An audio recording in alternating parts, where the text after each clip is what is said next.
Alo, Trà Vinh xin chào các bạn. Hôm nay thì mình chia sẻ bánh bò nướng nha, rễ ke với cái hương lá dứa, bánh bò nướng chảo với nhân dừa nè. Bánh này rất là ngon luôn, mà làm thì cũng dễ nữa, không có gì khó hết. Bên trong thì có rất là nhiều rễ ke, dai dai mềm mềm béo ngậy. Thì bây giờ mời các bạn mình cùng vào bếp để thực hiện luôn ha. Đầu tiên là mình dùng 100g bột gạo nha, dạng hạt hay là mịn cũng được luôn. Bên đây là 200g bột năng nè.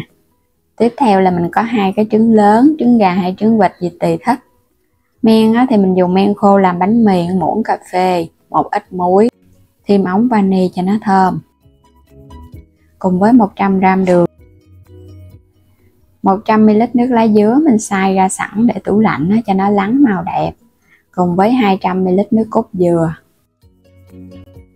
Rồi bây giờ cho 100g bột gạo, 200g bột năng nè, thêm 100g đường nữa, mình cho hết vô luôn.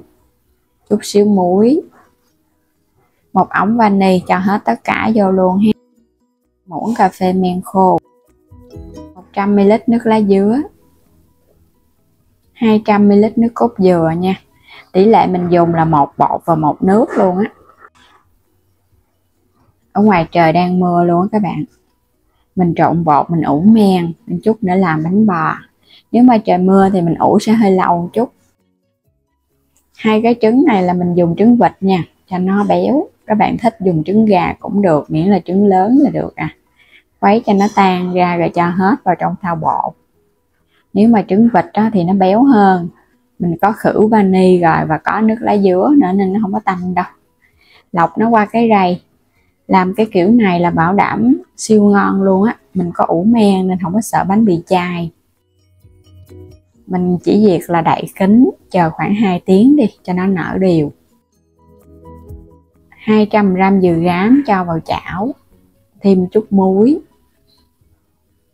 2 muỗng canh đường cát mình cũng cho hết vô luôn nha.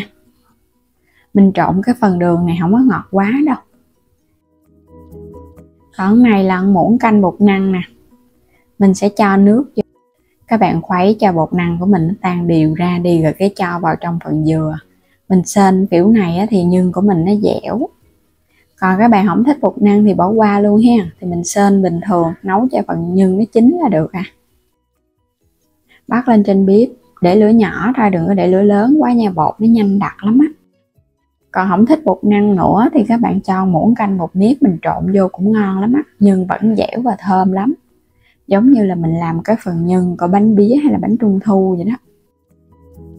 Mè rang vàng cho vào cho nó thơm ngon. Phần nhân nó kết dính vậy là được rồi nè, nó dẻo ngon chút. Các bạn cho vào bánh bò đó, nó lạ miệng lắm. Bữa nào các bạn làm thử kiểu này đi ha. Mình để bột 2 tiếng đồng hồ rồi đó. Tại vì trời cũng mát, để 2 tiếng. Còn nếu mà trời nắng các bạn đem phơi nắng thì khoảng 1 tiếng là bột nó dậy rồi. Đến khi mà các bạn, cái phần bột nó phải nở lên gấp đôi nha. Nếu mà nó không nở gấp đôi là không được đâu. Chuẩn bị cái chảo cho nó nóng, quét sơn lớp dầu mỏng, sau đó thì mình gót bột vô ha. Cho bột vô thì nhớ để lửa lớn để cho phần bột của mình nó sủi tăm á, nó sẽ có rễ chè.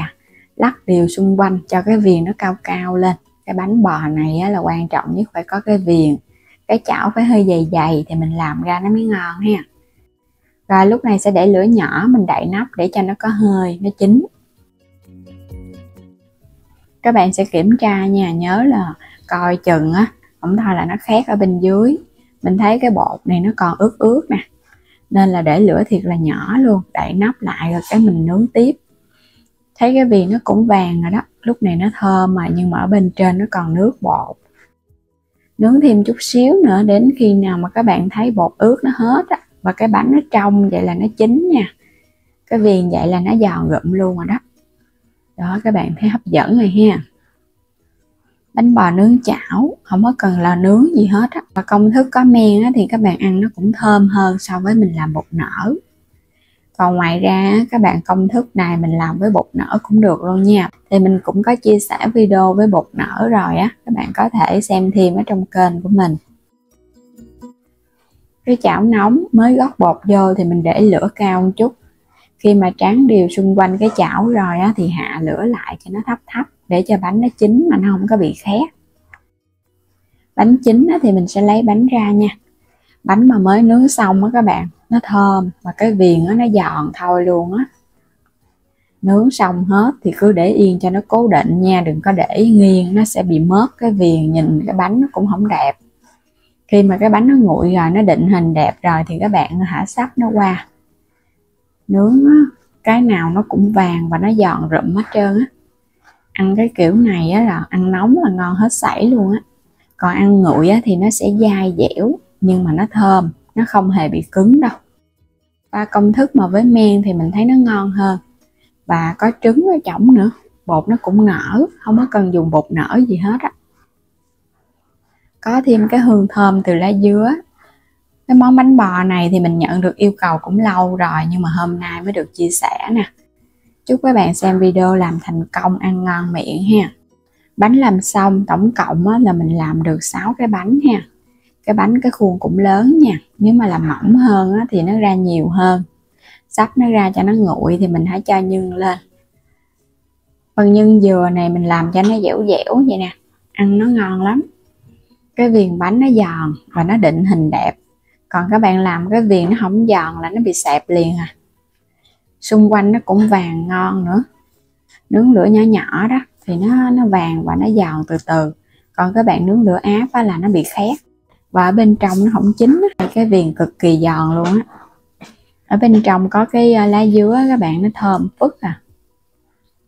Nhân dừa dẻo. Cái phần nhân dừa của bánh bò này mình làm giống như là nhân dừa của bánh nướng vậy đó. Ở bên trong thì nó dai dai dẻo dẻo nè. Phần bột có rễ tre rất là nhiều luôn á. Cái bánh mà các bạn nướng nó dày dày bột á thì mình thấy rễ tre nhiều. Còn cái bánh làm mỏng mỏng thì rễ tre mình sẽ thấy ít hơn, nhưng mà nó vẫn đập nghẹt cái bánh. Không có cần phải nhồi gì hết á, chỉ cần là mình khuấy bột cho nhiều nhiều một chút để tạo rễ tre cho bánh. Ủ bột cho nó tới thì bánh của mình nó sẽ nở ngon ha. Cái công thức này mình thấy làm cái bánh tráng kẹp cũng ngon lắm á. Tráng một lớp thật là mỏng trên cái chảo á, các bạn nướng cho nó vàng là nó giòn rụm giống như là cái bánh tráng kẹp ép khuôn vậy đó. Bánh bò nướng thơm phức à. Có dừa thì béo béo, bánh thì ngọt và béo nước cốt dừa nữa, thơm mùi lá dứa.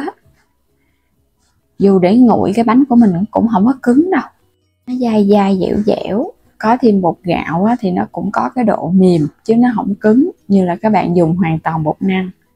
Bây giờ thì cảm ơn các bạn đã theo dõi hết video của mình ha. Vui lòng đăng ký kênh Alo Trà Vinh và Alo Trà Vinh 2 ủng hộ mình, và mua thêm các sản phẩm ở trong kênh Alo Trà Vinh ủng hộ mình nha. Xin chào tạm biệt và hẹn gặp lại các bạn ở những video tiếp theo.